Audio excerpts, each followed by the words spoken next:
The Manifestation of the Sons of God, Chapter 21, The Power of Oneness. Before we read this chapter, I would like to preface something here. This is contingent upon a people that come into a life and into the realm of spirit. This cannot be achieved on a level of the soul, and it really can't be achieved by those in transition to a level of spirit.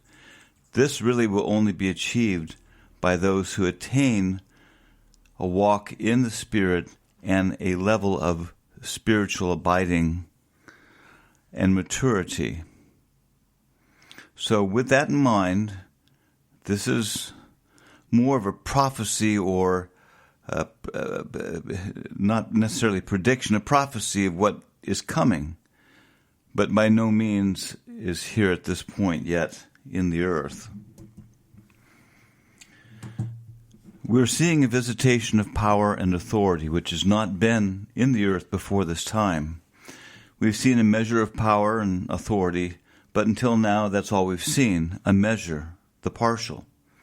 God is bringing forth a mystical oneness within His church, and this mystical union will bring about a release of power and authority that will be the fulfillment of Deuteronomy 32, which, one can chase 1,000, two can put 10,000 to flight. Everything in the Spirit can be explained if you understand the working or dynamic of the spirit world. God is very scientific. All of His creation function through and by the principles He has created, whether they are principles that govern the natural realm or the spirit realm, whether they understand it or they do not. It makes no difference. There is much that we may see unfold and equate it to miracles. Yet if we look closer, they're just an operation of the principles that exist in the realm of spirit. Just like gravity is a principle in the natural world, so the functioning of the spirit flows along similar scientific channels of established principles. It has always intrigued me to understand just what we were experiencing from a scientific perspective as we followed on to know the Lord. In the Old Testament, the Word speaks how the children of Israel saw the mighty acts of God.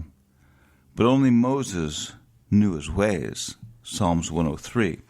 Moses understood the dynamics of God's ways and how they worked. You might say the dynamics of the whole realm of spirit and how it worked. He knew how it was done. The children of Israel only saw the manifestation or outworking. There are times when you flow along with the Spirit of the Lord as He brings changes, never really understanding the dynamics. Then there are times when He brings understanding to your heart and you begin to see things more clearly.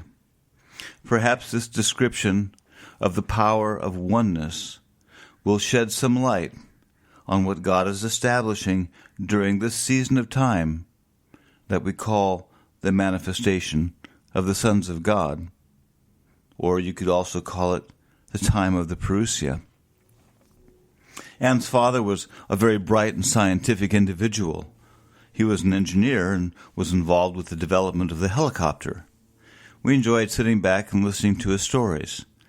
He was also very analytical and was always looking deeper, trying to dissect and understand the moving of God. Here's a little snapshot of a discussion we had many years ago. We're going to talk about frequency, harmonics, and resonance, basic principles that operate in the natural plane. And this will give us an insight into what we're experiencing during this season. With a radio, you're able to electronically tune into various frequencies. You can continue to turn the dial until the electronic frequency of the radio is equal to what is called the RF signal, or RF frequency being emitted from a radio station. When this happens, they intermesh, and there's a release of power, and voila, you can hear what's being transmitted right from that radio station, because you're on the same frequency as what they are putting out. Individually, there appears to be no energy there yet.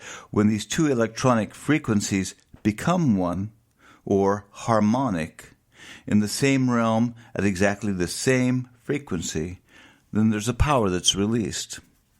Another example of this principle of harmonics or resonance would be something which happened years ago when a new model of helicopter was being developed and tested. Some of the helicopters had experienced a resonant frequency that was so powerful that the helicopters actually blew up. So they conducted experiments to find out what to do about this, how to change the design of the copter so that these frequencies would not become resonant. When a helicopter does not have enough of what's called dampening, then there's a tendency for that helicopter to reach a state of resonance. So what happens when a helicopter reaches a state of resonance? A great deal. You might even say it's explosive. So in effect, what is resonance? Well, resonance deals with the frequency of an object. It could be your frequency, my frequency. Every object has a certain frequency about it in all of God's creation. When those frequencies of, let's say, two individuals become resonant, which would be an overlapping vibration of energy at the same state, then you have an explosive release of energy. Now, it's very, very rare for that to happen, and I would say probably just about impossible on a natural plane for humans to resonate at the same frequency. But it is, something that can happen when you're dealing with electronics, mechanics, things that you can actually adjust the oscillation or the actual frequency of the object. Where with people you cannot really do that, but with with these other elements you can. So that's kind of a very rough definition. So what happens to best explain the reaction with this helicopter example would be to say that the frequency of the helicopter touching the ground and the frequency of the main rotor blade, which is the transmission and tail rotor, all end up vibrating or resonating at the same frequency. Now, this is very unusual because you have the helicopter itself has a certain frequency to it. The tail rotor, the transmission, the rotor blade, all of these things have unique frequencies. And I know this can be kind of difficult to understand. However, what happens on a very freakish event would be if they all ended up vibrating at the same frequency.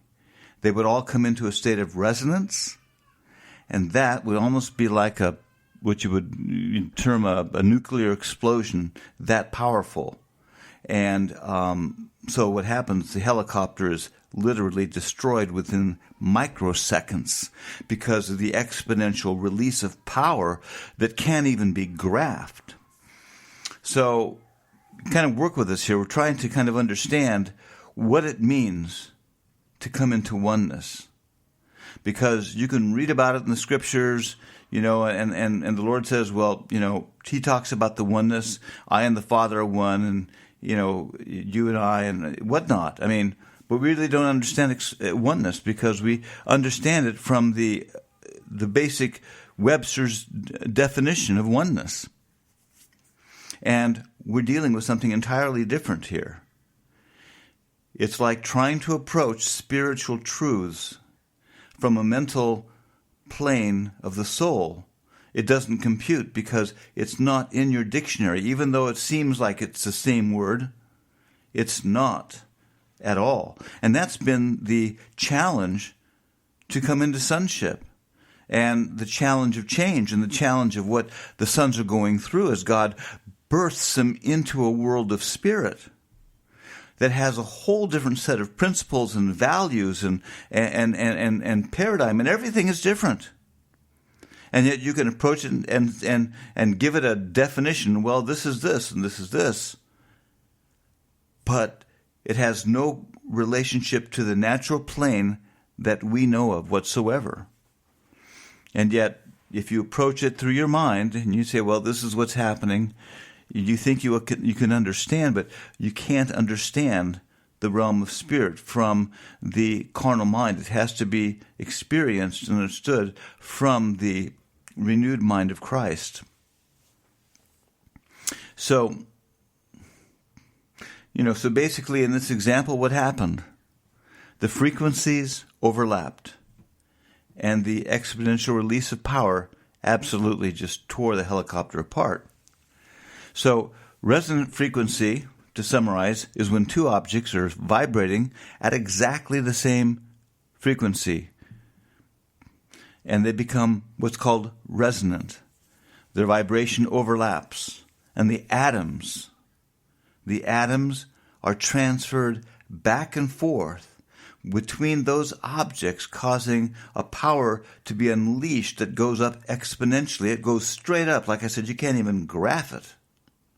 It goes up to infinity. That is how powerful the resonant experience is.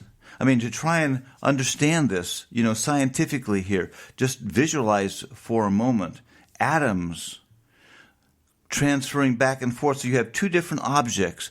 They're comprised of matter at the base level, which is atoms and, other, components, but they're each their own entity. You could say, well, I have a rotor here, and it's this. I can touch it and feel it and see it. Then you have this other item over here. They're entirely two separate. But what happens when these items vibrate or come into resonance at the same frequency? Literally, the atoms of both items begin to go back and forth and between the two of them. It's kind of hard to imagine that. Try and visualize with me. What are we talking about when we talk about oneness? Oneness in God, which is really the whole reason here for this word. Oneness is God, and God is you become one with the Father. The Father becomes one with you. You become one with Christ. Christ becomes one with you. What is that all about? Is it just because you give yourself to the Lord and you love Him, and so therefore you think His thoughts, and you're always meditating on Him and worshiping Him, and so that is oneness? And that you've given up yourself to not my will but thine be done? Is that oneness? Not really. Not what we're talking about. What happens is so astounding, so mind-boggling that we can't even understand what sonship is all about. We can't understand what it means when the Father wants to take up His abode in the sons. I mean, literally, take up His abode in the sons. What is that all about? Is that just some experience of the overlap of the Father and so, kind of like what we would talk about when you see entities that are attached to people and you say, oh, that person's got a dozen entities. I mean, is that what we're talking about in the oneness of the Father indwelling the Godhead, the sons? Absolutely not. It's a lot more. That's why it is so much more powerful that our minds can't even understand it. What happens? What happens when the Son comes into a state of resonance, if you will, with the Father, and the Father comes into a state of resonance with the Son? What happens? At a molecular level, at a level that's even way lower than that, higher, whatever. There's an exchange of energy, An exchange of atoms, if you want to call it like we've been talking. And all of a sudden, it's the Father, but it's you. But it's the Father, but it's you. Christ said, have you not seen me? If you saw me, you would know that I'm in the Father and the Father's in me. Very deep. What did Christ experience? He didn't tell us. We're going to find out experientially, and then he'll probably say, okay, let me explain to you what happened to you. In this whole experience of resonance, where you literally become one with God, you literally become one with Christ. There is an exchange of energy at the very base level of creation, the very base level of sound and molecules and quarks and, all the very most minutest levels of creation, which we can't even define. There is an exchange of energy that's going on. And you look at it and say, that's you, but it's not you, it's the Lord, but it's you. Have you ever had those kinds of visions? We've had a few. You look and you say, that's the Lord. Oh, no, that's me. No, that's the Lord. What's happening? A lot more than just what we would just call the interpenetration of God and man. A lot more.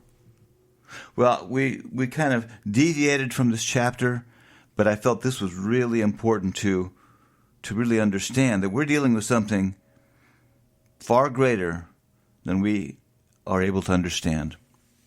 So let me go back. I kind of strayed off here, but let me go ahead and finish reading.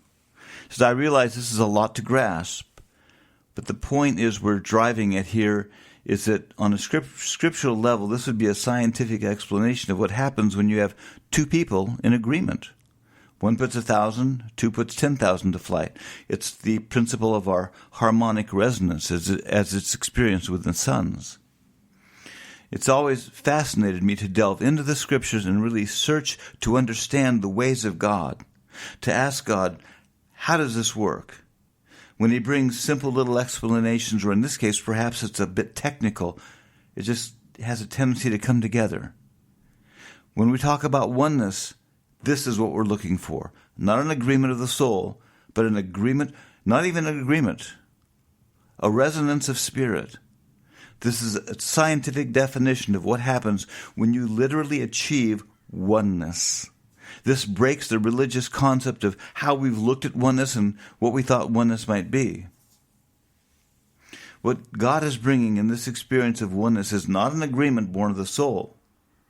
We're not talking about a group of people sitting around and agreeing. We're not talking about a prayer breakfast where they all come to a decision. We're talking about a provision or reality that has been set apart for this day. True oneness is a reality that can only be manifested from the Spirit by a people who walk in the Spirit. And what we have seen to this point has been a general level of agreement born of the soul that has achieved very little. But when God speaks of the power of oneness or the power of agreement, he is speaking of the potential that is unleashed when his sons truly achieve a resonant state of interconnectedness. It's true oneness. In the book of Acts, it says, Acts 2, they were all together in one room with one mind, seeking the Lord when the Spirit fell. I believe there was something they were tapping into in a level of oneness, but it wasn't this that we're referring to, but there was something that they had tapped into. Very similar to what happened at the Tower of Babel, if you recall that story, because there was some level of oneness or agreement that the satanic host had showed the people on how to achieve something, and so therefore almost anything became possible for them.